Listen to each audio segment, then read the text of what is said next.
시청자 여러분 안녕하세요. 별별 이야기의 차은주입니다. 2006년 1월 19일 나사의 명왕성 탐사선 뉴 호라이즌스호가 발사됐습니다. 그로부터 9년여가 지난 2014년 12월 6일 동면 상태로 항해 중이던 뉴 호라이즌스호가 잠에서 깨어났다고 하는데요. 왜 깨어났을까요? 자세한 소식 오늘의 별별 뉴스에서 확인해 보시죠.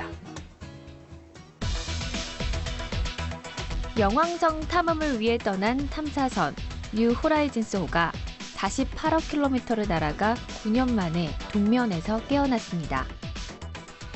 인류의 태양계 탐사상 최초로 명왕성과 카이퍼 벨트대 천체를 직접 탐사하게 될 뉴 호라이즌스호는 2015년 7월 14일 역사적인 명왕성 플라이바이를 시도할 계획입니다. 이제 반년 정도 후면 지금까지 누구도 볼 수 없었던 명왕성의 맨 얼굴이 드러날 것입니다. 네, 인류의 태양계 탐사상 최초입니다. 이 명왕성과 카이퍼 벨트대 천체를 직접 탐사하게 될 뉴 호라이즌스호. 이 뉴 호라이즌스호가 약 9년 만에 깨어났는데요. 이 소식 어떤 소식일까요? 이태영 교수님과 함께 자세한 이야기 나눠보겠습니다. 안녕하세요. 네, 안녕하십니까. 네. 드디어 이 뉴 호라이즌스호가 명왕성 가까이 갔다는 얘기죠. 네, 지구에서부터 한 47억 킬로미터. 네. 엄청 멀리 갔죠. 상태는 좀 괜찮나요? 예, 그래서 이제 명왕성이 한 2억 6천만 킬로미터 굉장히 가까이 가면서 네. 동면 상태에서 깨어났는데요. 사실 뭐 9년여 동안 계속 이게 동면 상태에 있었던 건 아니고요. 1년에 한 2차례 정도는 깨워가지고 상태 점검을 했어요. 그래서 가장 최근에 8월 달에 동면 상태에 들어갔다가 이제 몇 달 만에 다시 또 깨어나가지고 이제부터는 본격적으로 탐사 활동을 준비하자. 이제 명왕성이 가까이 갔으니까. 그래서 네. 앞으로 한 7개월 가까이 명왕성에 계속 다가가면서 탐사를 할 거고요. 네. 내년 한 7월 14일 정도 이때쯤 되면 한 10,000km 정도로 가까워집니다. 명왕성과. 그러니까 굉장히 가까워지는 거죠. 그러네요. 10,000km면 지구 정지궤도에 있는 위성들이 36,500km니까 그거의 3분의 1도 안 되는 굉장히 가깝게 명왕성에 접근하니까 굉장히 자세하게 명왕성을 볼 수 있겠죠. 그럼 그 궤도를 돌면서 탐사를 하는 건가요? 그렇지 않습니다. 이 프라이바이라고 해가지고 네. 스쳐 지나가면서. 예, 과거에 우리가 봤던 화성 탐사선이라든가 해성 탐사선은 가서 돌면서 계속 보잖아요. 그렇죠. 위성처럼. 근데 이거는 스쳐 지나가면서 보고 가는 겁니다. 그러면서 이제 명왕성만이 목적이 아니라 명왕성의 위성들, 그다음에 명왕성 비슷한 모양의 비슷한 형태의 그런 카이퍼 벨트라는 네. 카이퍼 벨트라는 게 뭐냐면 해왕성 궤도 근처에서 태양을 돌고 있는 명왕성과 비슷한 얼음 덩어리의 이런 천체들을 이야기하거든요.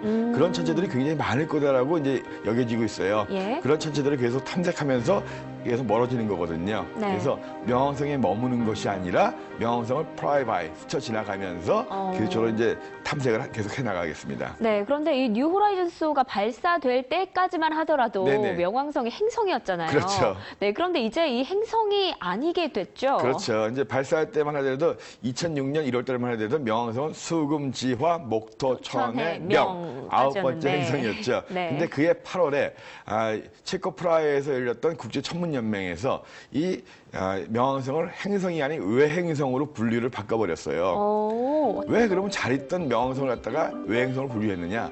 명왕성과 비슷한 얼음덩어리의 카이퍼 벨트 천체 중에서 네. 에리스라고 하는 게 있습니다. 2003년에 발견된 건데 이 에리스를 조사해 보니까 명왕성보다 더 큰 거예요. 예. 그래서 명왕성이 카이퍼 벨트 중에서 제일 크기 때문에 그나마 9번째 행성을 유지시켜줬는데 명왕성보다 큰 게 발견되니까 그걸 10번째로 하느냐 아니면 얘를 빼느냐. 네. 그래서 회의를 거쳐가지고 결국은 계속 발견될 수 있으니까 이번 기회에 빼자.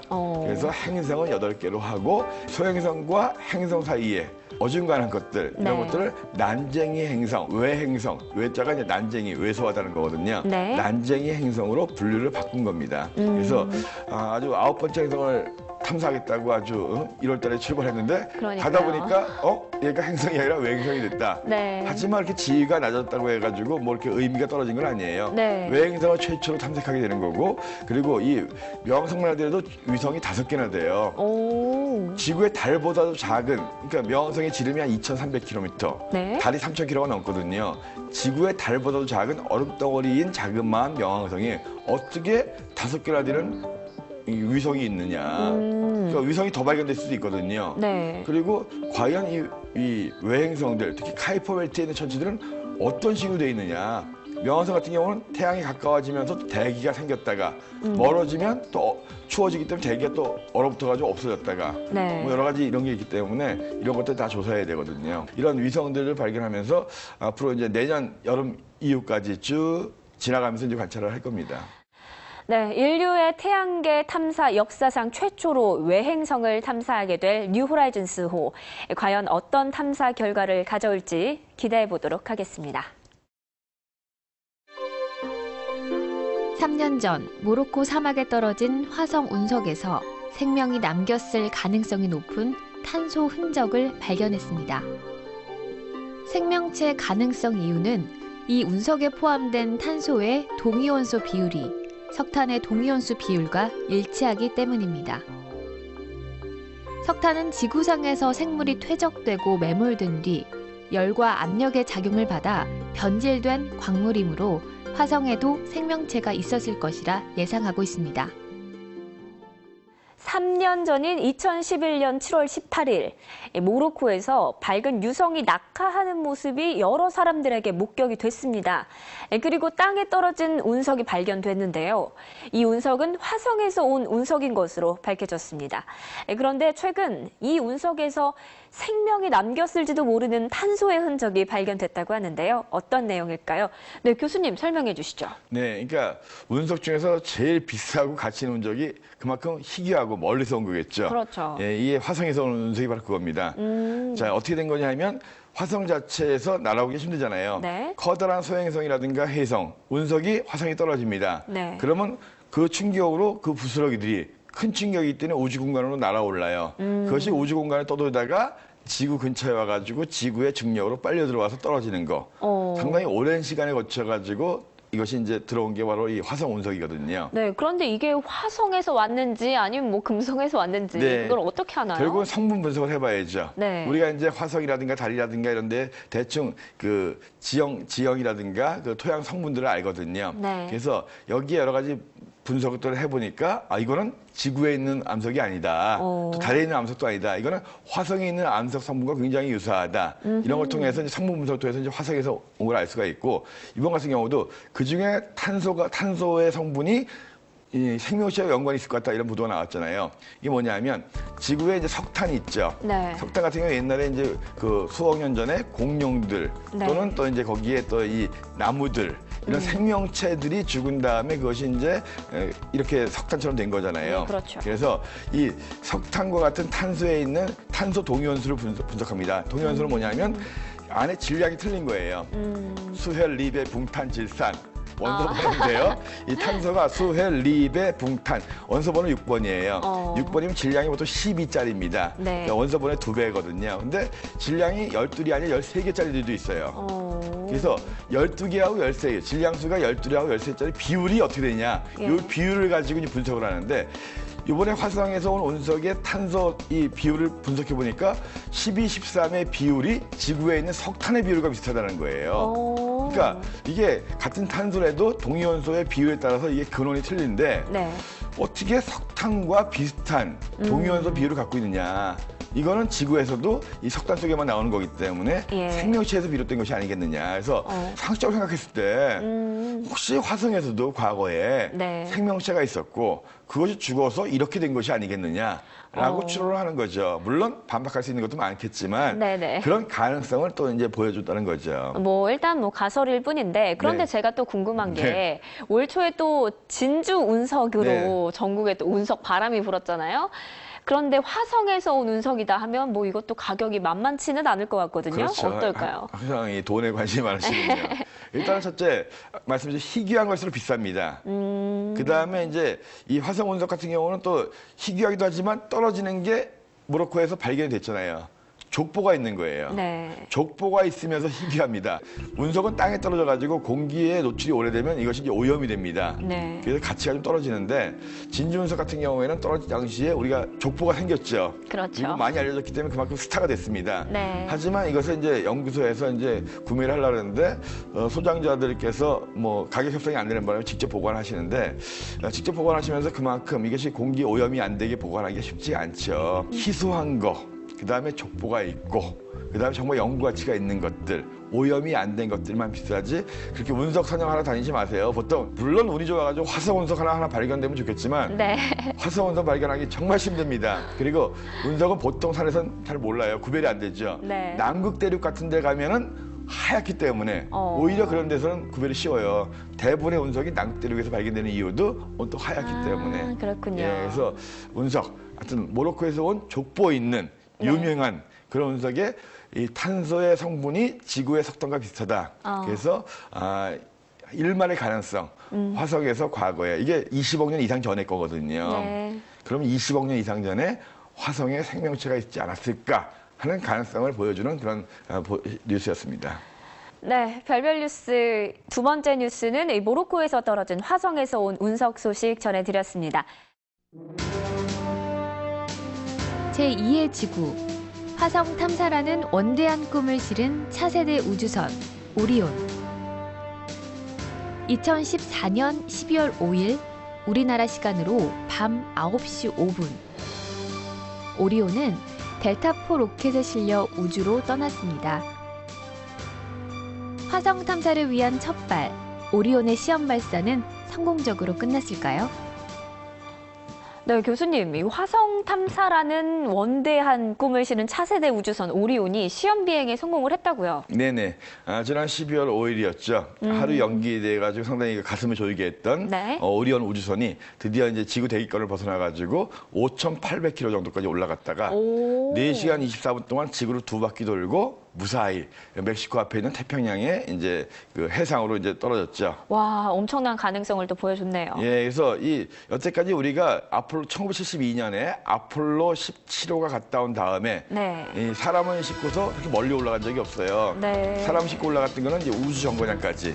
그러니까 우주 정거장이 보통 한 350km 정도 되기 때문에 네. 우주 왕복선을 가지고 이제 우주 정거장 왔다 갔다 하는 것이 전부였죠. 근데 이제 앞으로 이 우주 개발을 하기 위해서 차세대 우주선은 아폴로 우주선보다 커야 될 것이 아니냐. 그리고 달까지는 가깝지만 화성까지 가려면 최소 6개월 이상을 비행을 해야 돼요. 또 오는 것까지 따지면 네. 최소한 2년 가까이를 갖다 우주에 있어야 되거든요. 그만큼 커야 되고 네. 그만큼 견고하게 만들어져야 되죠. 그렇기 위해서 만들어진 것이 바로 오리온입니다. 그런데 교수님, 오리온이요. 저는 굉장히 좀 멋있게 생기지 않았을까라고 기대를 했거든요. 그런데 오히려 시대를 거스르는 것처럼 예전에 오히려 아폴로 우주선과 많이 닮았어요. 그렇죠. 아폴로 우주선하고 비슷하죠. 왜냐하면 이게 멀리 가야 되기 때문에. 그러니까 기본적으로 이 오리온 우주선은 아폴로 우주선과 비슷하긴 하지만 크기가 한 50% 정도 커졌어요. 네. 그래서 부피가 늘어났기 때문에 좀 공간이 많아졌기 때문에 사람들이 더 탈 수 있고 또 여러 가지 실 수 있는 게 많아졌죠. 그러니까 네. 우주 왕복선은 날개가 있어서 착륙을 하지만 오리온은 착륙하는 것이 아니라 이제 낙하산 피고 떨어지는 거거든요. 그래서 기본적으로 이 유선형을 갖고 그래서 우주 날아가야 되기 때문에 거의 뭐 우주선 모양이 아주 특이한 건 뭐 비행접시 모양 이런 건 아직 아니고요. 네. 비슷한 모양을 하고 있는데 이 오리온이 이제 만약에 이제 이번에 시험 비행을 해서 5,800km밖에 안 갔다 왔죠. 네. 사람은 안 탔습니다. 그러니까 1,000개 이상의 센서를 달고서 사람이 타서 올라갔을 때 어떨까. 그리고 5,800km만 하더라도 이미 바이언 앨런대라고 해가지고 이제 여기 여러 가지 자기장이라든가 네. 이거 넘어서는 부분이 있기 때문에 우주에서 들어오는 우주 방사능에 오염될 수 있거든요. 그런 것에 대한 체크들. 그래서 실제로 사람이 무사히 타서 갔다 올 수 있는 걸 사전 다 조사를 하는 거예요. 이걸로 끝나는 게 아니죠. 네. 그 후에 이제 2018년에 이 오리온이 다시 또 달까지 갔다 올 겁니다. 그럼 앞으로는 오리온이 어떤 임무들을 맡게 되는지 그렇죠. 좀 설명해 주시죠. 일단 사람이 타서 우주 탐사를 하기까지는 여러 가지 네. 단계가 더 필요해요. 네. 이제는 첫 단계로서 5,800km까지 갔다 온 거고 네. 이제 이걸 또 이제 센서들을 다 점검을 하고 그 결과를 분석해가지고 좀 갔다 왔으니까 좀 긁힌 것도 있을 거 아니에요. 네. 그거 다 수리해가지고 2018년에 달까지 보냅니다. 역시 무인으로. 달에 갔다 와서 그럼 달까지 무사히 갔다 왔다는 게 또 증명이 되고 그러면 이제 사람이 타야 되겠죠. 네. 그 준비를 3년 동안 준비를 합니다. 예. 2021년경에 사람이 탄 본격적인 유인 우주선 오리온이 발사가 되겠죠. RS라고 하는 차세대 로켓이 개발이 완료되고 네. 거기다가 이제 이 오리온을 싣고서 발사돼가지고 화성에 가서 드디어 화성 미션 투 마스. 그런 날이 이제 앞으로 한 15년 네. 정도 후에는 있을 것 같습니다. 와, 이제 눈앞으로 다가왔네요. 이제 달에 사람이 착륙하는 모습을 전 세계가 봤었는데 이제 이 오리온을 통해서 화성에 착륙하는 모습을 전 세계가 함께 보는 날 빨리 왔으면 좋겠습니다.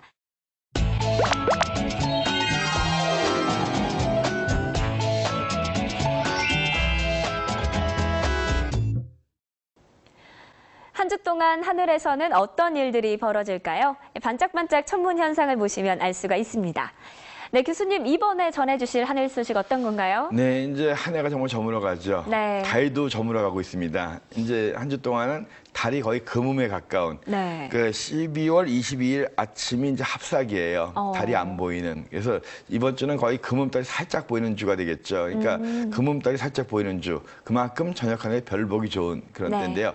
12월 20일 날 새벽 6시 반 무렵에 이 금음달 옆에 토성이 아주 가까이 붙어서 굉장히 이쁩니다. 그 눈썹 모양으로 금음달은 태양 근처에 있어요. 네. 새벽이니까 해가 동쪽에서 뜨겠죠. 네. 그러니까 금음달, 왼쪽으로 가느다란 금음달이 동쪽에 있습니다. 금음달 바로 옆에 아주 밝은 토성이 보입니다. 그래서 토성과 이 금음달이 거의 달 지름의 한 2배 정도 차이로 떨어져 있는데 네. 아주 우리가 그림 속에서 보는 이런 예쁜 모습이 새벽에 보이거든요. 예쁠 12월 것 20일 날 6시 반 네. 금음달 바로 옆에 토성이 있는데 그날만 그 시간 딱 보이는 거 아니에요. 그 시간이 가장 가까워진다는 거고 네. 좀 일찍 일어나신 분들은 조금 떨어져 있을 거고 그 시간 좀 지나신 분들은 조금 더 거리가 좀 멀어졌을 거고 네. 그러니까 12월 20일 날 6시 반에 가장 가까워지는 토성과 금음달을 볼 수 있고요. 네. 하여튼 그날 전후를 해가지고 토성도 볼 수 있고 새벽 하늘 멋진 일찍 일어나셔가지고 네. 신선한 새벽 공기 맞으시면서 길어진 밤 새벽 별 좀 보시기 바랍니다. 네, 요즘 겨울에는 아침에 눈 뜨기 참 쉽지 않은데요. 조금만 12월 20일에 부지런해지시면 동쪽 하늘에 달 옆에 예쁘게 뜬 토성 관찰해 보실 수 있을 것 같습니다.